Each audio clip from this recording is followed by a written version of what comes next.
Welcome to the NHS Channel 4 news station. Today we're going to go back to the past and show one of our broadcasts from the 1920s.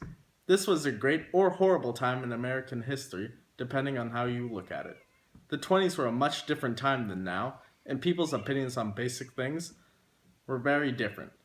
It was a rough time for women and people of different ethnicities, but also a great time for industrialization.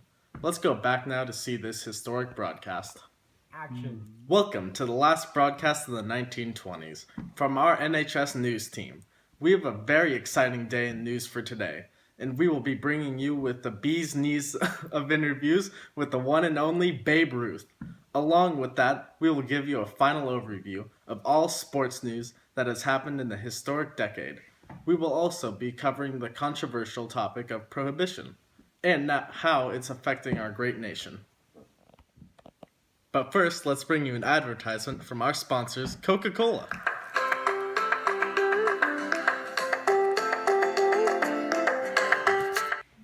Thanks for sponsoring us. I love Coca-Cola. Hi, I am Novato High School sports broadcaster Robin, and I am excited to say that we have an interview with the one and only Babe Ruth. But now, here's a quick rundown of sports throughout this decade. Okay, restart. Go. I love Coca-Cola. Action. Basketball has been a rising sport this decade. The rules are very complicated, and it's a second-tier sport.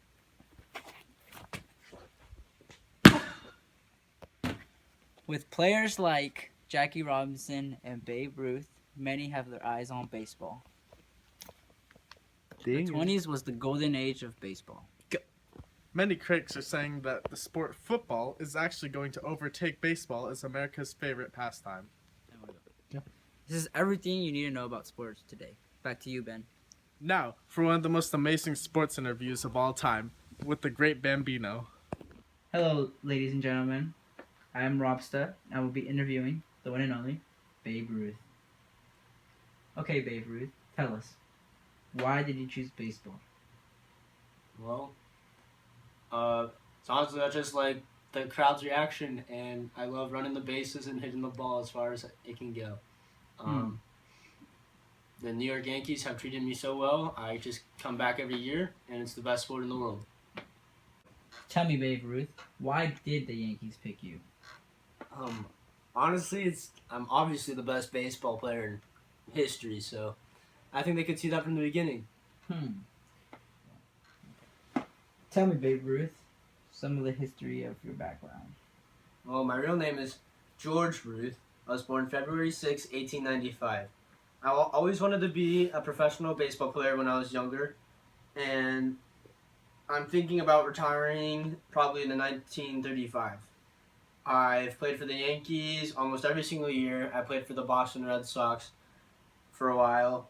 I have the nickname the Grand Bambino, the Sultan of SWAT, and I'm a stellar left-hand pitcher, but I've kind of given that up, and now I'm really known for my home run hitting for the New York Yankees.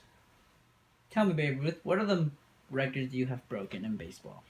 Well, I'm a two-time All-Star, 7-time World Series champion.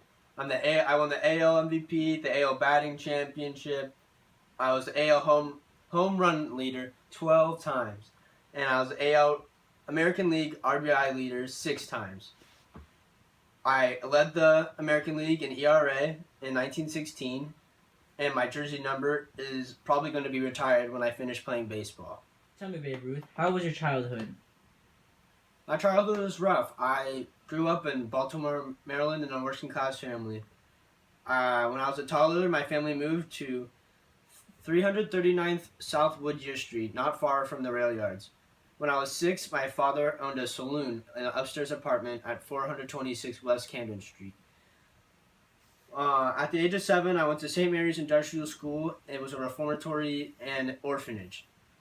When I'd been running the streets and rarely attending school. I was drinking beer when my dad wasn't looking, and I sometimes had violent incidents with my father at the saloon. Did you regret the decisions you made? No, because everything I've led has come up to this, and I'm the best baseball player of all time. Hi, I'm Teddy, and I'm part of the Novato High School news broadcast team here in the 1920s. I'm here to talk about Prohibition and how it affected all of us here in the 20s. Prohibition in the United States is the nationwide constitutional ban of any product, importation, transportation, of sale of alcohol beverages. It has started here in 1920 and it's still going. We don't know when it's going to end, but we hope soon. It was promoted by the Dry Crusaders, a movement led by rural Protestants and social progressives and Prohibition, Democratic and Republican parties. We all want Prohibition to end, and with the high crime rates and protests around the states, we hope it ends soon. Now back to Ben at our headquarters. Go. Thanks for joining us on our last broadcast of the 1920s. It's been a great decade recording the news.